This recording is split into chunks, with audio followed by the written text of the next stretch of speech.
Home invasion. It's one of the scariest things that can happen to a person. Whether you come home to your house trashed or worse, you're laying in bed and hear someone from another part of the house while home alone.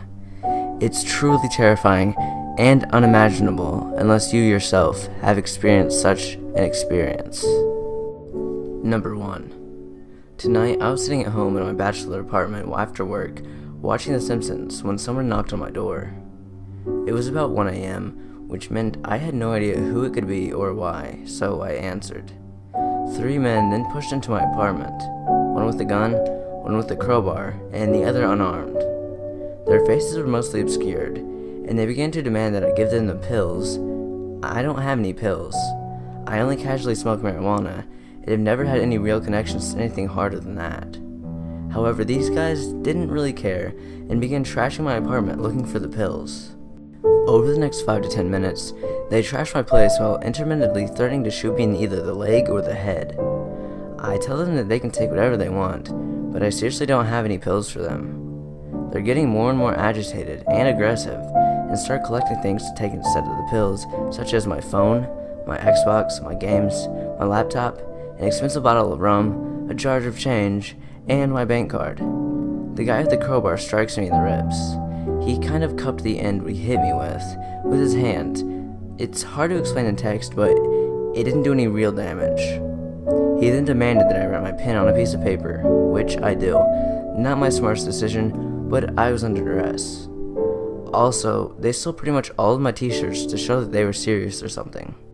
They then say if they find out I was the guy with the pills and they have to come back, they'll shoot me in the head. And I'm told that if I call the cops, they'll crush my little faggot skull. A few minutes after they leave, I ran to a nearby 24-hour grocery store and called the police. That was about 4.5 hours ago, and I just finished dealing with the police, the bank, and my cell provider. I'm still on an adrenaline high as I type this up safe at my dad's place. Holy crap. Update. Thank you all for your words and support and advice. This whole situation has been very overwhelming and unlike any experience I've ever had in my life. I'm extraordinarily lucky to have escaped the situation unhurt and for the support I've had so far from my friends and family. I will eventually respond to all the replies in this thread, but have neither the time or inclination to do so today. Once again, thank you all for the support. Number 2. Hello fellow readers. This will be my first Let's Not Meet post, so bear with me please if my grammar or use of words are not as well said as other posts. But this incident happened 2 days ago. So, about a week ago, I'm eating dinner with my mother and my sister, when she all of a sudden says, "Hey Brad, have you been leaving for school super late?" I get super confused and say no, as I always leave with my sister at 6 a.m. She then told me and my sister about how she hears our doorknob shaking at exactly 6:30 a.m. every day. I get super tense, as from reading Let's Not Meet stories, this is usually when things get really bad. After remembering stories about how creeps would often open doors and hide somewhere for ages and not come out, I get super scared. I'm literally pooping bricks at this point. Okay, not really, but you get the point. I immediately check every nook and cranny of our apartment to the point where my searching would have exceeded the capability of an ATF house raid. Luckily, I find nothing, thank God. Then my mother tells me, "Oh, don't worry. I'm sure the doorknob only shook, it didn't open." I'm like, holy crapes, why didn't you tell me this after I searched the apartment? After that, I go outside to throw the trash. I always throw the trash at 7:30. I'm pretty nitpicky about it, and I don't really know why. A couple of days go past, and I ask my mother if the doorknob still shakes at 6:30, and she says that it stopped. Feeling relieved, I resume my day normally and forget all about it. This is where shiz gets real. The next day, we finish dinner, and I go to my room. Once you enter our front door, to the front is a long hallway with doorways for our rooms. To the left is our living room. And to the right is our dining room where we eat. Yes, we eat right next to our door. Anyway, I forget to throw the trash, so once it's 7:30, I'm still in my room and my mother and my sister are still in the dining room. I'm playing League of Legends and it was a ranked game when all of a sudden, I hear both my mother and sister scream. Now, my mother and sister never scream, even when they get scared, so I knew this was important. I say fudge League of Legends is not going to make me switch my priorities. I grab my knife next to me. Yes, I carry a knife for protection, and it has come in handy multiple times. And I head into the hallway. As soon as I'm in the hallway, my eyes widen, and I'm stuck frozen in shock. Now, I'm Asian, and I will admit that my eyes are small, but my eyes widened so much in fright that I could have used them as pool balls. My heart sank harder than the Titanic from the sight I was seeing. A black male, maybe late 20s, was standing in our home, with our door wide open. I was so shocked, I almost dropped my knife. Knowing that this situation was high stakes and life and death, I gathered all the manliness I had left inside and said in a deep voice, with many obscenities, "I'll try to give you a cleaner version. You got 5 seconds to get out of my house before I skin you alive and hang you from my balcony." I obviously said some extremely vulgar words mixed into that, but for Reddit's sake, I won't put it in. The man responded with, "Hey, I'm just trying to sell some newspapers." I already know that that's bullcrap, as a real person who sells newspapers wouldn't open somebody's freaking door without asking. He also had no newspapers on him. What was he thinking? I immediately say, 5, 4, and he just says, okay, I'm leaving. You won't see me again. Bye." And then he left without closing my door. I chased after him and told him that he came back. "Oh, okay. Before I get out of hand, I'm gonna stop here. If you're dying to know what I said, PM me and I'll tell you." I go back inside, and my parents congratulate me for being brave. We haven't called the police, but I think that I will soon. What I'm thinking is that the guy was noticing that I leave at 6, so he tries to get into our home at 6:30. Sadly, we lock our doors, but we unlock it again during dinner, so I can throw the trash. Maybe because 6:30 wasn't working, he stopped and then noticed that I leave at 7:30 to throw the trash, so maybe he thought 7:30 would work. Sadly, it did, but luckily I was home. I don't know what would have happened if my laziness didn't make me stay home. So, man supposedly selling newspapers without even bringing any? Let's not meet, or I'll seriously hang you from my balcony. Number 3.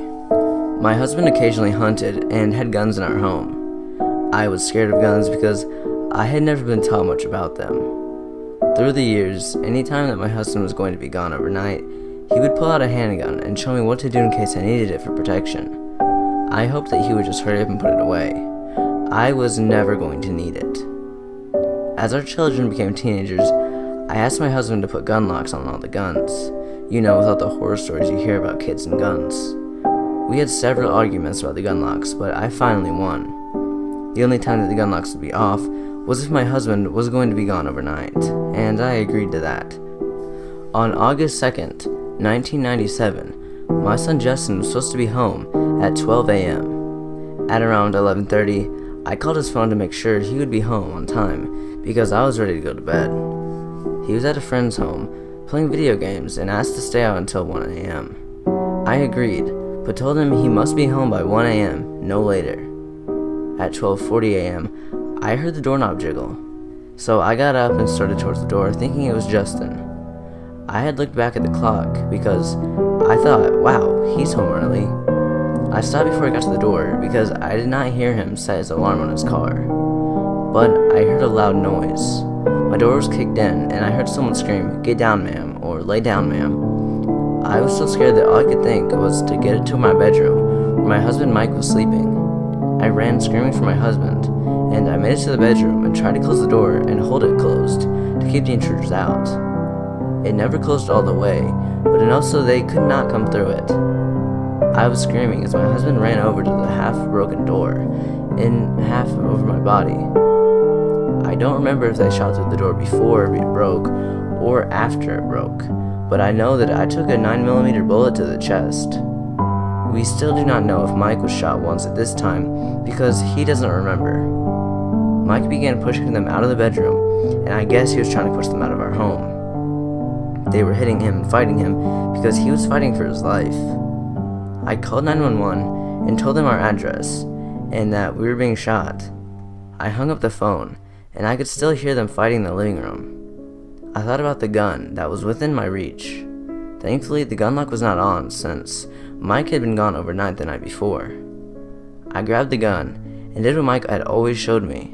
I cocked it, took it off the safety.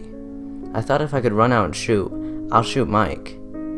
Then I thought if I run out and shoot over their heads, they'll run and everything will be okay. I ran out and shot 2 bullets. They didn't run away. One of the intruders ran after me, and as I ran to the bedroom for cover, I turned to fire at him, but he didn't follow me into the room. I waited a few seconds to see what he was going to do. I peeked out of the bedroom door and could see his arm and the gun, but he could not see me. He was waiting to shoot me again when I ran out. What he did not know was that I could slide against the wall, run through the dining room, back into the living room. This put his back to me. I opened fire with a gun that I did not think that I would ever need. I turned to look at the intruder, who was still fighting my husband, and to my horror, he placed the gun on the side of my husband and fired. I tried to fire my gun, but I was all out of bullets. As I turned to run, he started firing at me, and one of the many shots he fired hit me in the chest again. I made it to the safety of the bedroom, and I didn't hear anything for a moment, and thought that maybe they had finally left. All of a sudden, I heard one of them scream at my husband, "Where are the keys to the truck?" Mike answered, "In the bedroom, on the gun cabinet in my hat." At least Mike was alive, but now the intruder was heading back to the room that I was in. He paused at the door of the dark room and screamed, "Where are you?" I was about 6 feet in front of him, but he couldn't see me. I didn't say anything, hoping that he would leave. He put the light on and stuck a shotgun to my temple. He screamed, "Where are the keys to the truck?" As I was trying to get the keys, he screamed, "Have you called the police?" I lied and said no, hoping he would leave and the police would catch him outside. Where were the police? It took 14 minutes for the police to arrive. I'm not holding this against the police, just pointing out that it only takes seconds to be shot, and takes minutes for the police to arrive. It's over before they can even help you. The intruders were already gone. The one that I shot made it to my yard and died from the 2 gunshot wounds that I inflicted from the gun that I didn't like, but used to save my life and the life of my husband. His friend had ran over him with our truck when he was trying to leave. We're not sure if this was an accident, or if he ran over him to make sure that he couldn't talk to the police. I won't go into the horror after the shooting of a month in the hospital, lung surgery, scars that'll never go away, death threats, the trial, the nightmares, and the fact that I had to take a human life. But I will tell you that if you read this story and still choose to not take action or protect your own life, then you should not expect anyone else to take action or protect your life either. If we do not stand up for our Second Amendment rights to own and use guns for our own self-protection, then you should expect the criminals in our society to win. Since this home invasion, I received my own concealed carry permit and carry at all times. I practice with my weapon to make sure I hit my mark in case I protect myself or someone else again. I hope after reading my story that you'll be ready if it happens to you. Remember, I was never going to need it. I would rather not need it than need it and not have it. Number 4. I was away on vacation with my family. I returned to my apartment and the door was open. It was like in a movie when the main character goes to the door and realizes that it's already open. My first thought is, please let this mean that I forgot to lock my door. I turn on the light and start cursing because I immediately see that all of my movies and video games have been stolen. This doesn't sound like much, but I had a pretty extensive collection, valued at about $5,000. It hurt when I came to this realization because I had never placed a monetary value on my collection. I called the police, and there was not much that they could do. The thief/thieves even stole my pocket change and my deceased grandfather's watch. The most bizarre thing about it was the fact that they left many of my valuable items. They left electronics, memorabilia, and art, but all they took were items that they could easily pawn off. A week later, I actually found one of my old games at a GameStop. The receipt with my name on it was still in the case. The experience had a profound impact on me. I sold my Xbox and never played video games since. I can't justify the money anymore. In the next few months after the incident, I never left valuable items in my apartment. I always carried around my laptop, hard drives, and anything that had value to me. I already had a safe before the incident. another item with priceless items that they had left, and felt comfortable leaving that at home. I stopped sleeping at the apartment, and when the semester started up, this happened during summer, I spent most of my time with my girlfriends, and actually left most of my valuables there. What struck me most is how important it is to feel safe in your home, and how quickly I lost that feeling. My apartment was scary, and I felt stripped of my privacy. It took me a while to recover, and moving away from the apartment definitely helped. It is something that I don't think I'll fully recover from. It changed the way I value my possessions. I'm more paranoid about doors, windows, locks, things that I used to take for granted. Number 5. I've told this story before, but I'll tell it again. My mom had recently been making brownies, and on this day she made a particular batch that was greater than any of the brownies she had ever made before. We ate a few, but for some reason didn't finish them, and we left them out in the kitchen stove. My mom, sister, and I all went to bed, and that night, while my dad was out at a meeting, my mom, knowing that my dad would be home in just a few minutes, didn't think that she needed to lock the doors before she went to sleep. Now we're asleep, and my dad pulls into the driveway. The first thing he notices is that our garage door is open, and his bike is standing outside. Then he turns and looks into the house. Standing in our kitchen is a man. My dad doesn't realize what's going on, so at first he assumes that one of his friends had come over, wanting to borrow his bike, but was waiting for him to get home to ask him. Then the man inside of our house sprints out the back door. My dad starts to give chase, but stops. He knows we're inside, and he wants to make sure that we're okay. So now we're all gathered downstairs, and we notice something. The intruder walked into our house, and the first thing he would have seen is the kitchen table. On the kitchen table were 3 wallets, all untouched. Then we look over and see the plate of brownies, completely destroyed. The man who had broken into our house skipped over our valuables and went straight for the brownies. At that time, I was more disappointed by the fact that we didn't get to finish them than scared that we had been kind of robbed. Obviously, my mom and dad were pretty freaked out, and they bought an alarm system for the house, and my dad didn't sleep for a few days. But other than that, the only thing we lost were some brownies. Number 6. This didn't happen to me, but it happened to one of my family friends. I'll call him Jake. Jake went away to Thailand for a few weeks. The whole family, including him, his brother, his brother's girlfriend, and his parents. Jake was in university at the time and had some assignments he had to finish, so he returned earlier than the rest of the family. When he got there, one of the cars was missing and the house was turned inside out. They had opened all the vents, turned over all the furniture and rugs, emptied anything that could have had something inside, like drawers, pots, and boxes. All the valuables were gone: jewelry, games, electronics, and etc. He called the cops, and everyone else came back from their holiday immediately. Turns out his brother's girlfriend had made a post on Facebook about going away. Somehow someone saw it, decided that they would come over and take their car, scope out the place, and spend the next 3 days hanging out there and stealing their crap.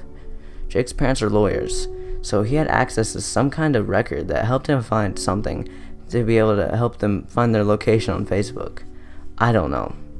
And somehow, he actually found it. This dude posted a photo of him and his girlfriend. She was wearing Jake's mother's one-of-a-kind necklaces, and with their stolen car in the background. The cops said it was circumstantial. The neighbors noticed the dudes robbing the place and chased them away. But still, the police didn't do anything. Turns out, all the suspects, they were the same ones Jake had found, and that they had criminal records of robbery, assault, and whatever else. Yet, still nothing was done. I can't remember what happened with their insurance exactly. I don't think it covered everything, and not to mention all the cleaning they would have had to do. Hey guys, I hope you enjoyed the video. If you did, like it and give me a comment telling me which story was your favorite. Also, if you like my videos enough, click on one of the suggestions on the screen for computer or in the description for mobile. And if you have any true personal horror stories, or that of a loved one that you want featured on the channel, send them in to basementhorrors@gmail.com. I will also accept Creepypastas artwork or your own written stories. Also, the link to my second channel is in the description, as well as the link that will give me your home address and all of your information. So thanks. See you next time. Until then, have a horrific day.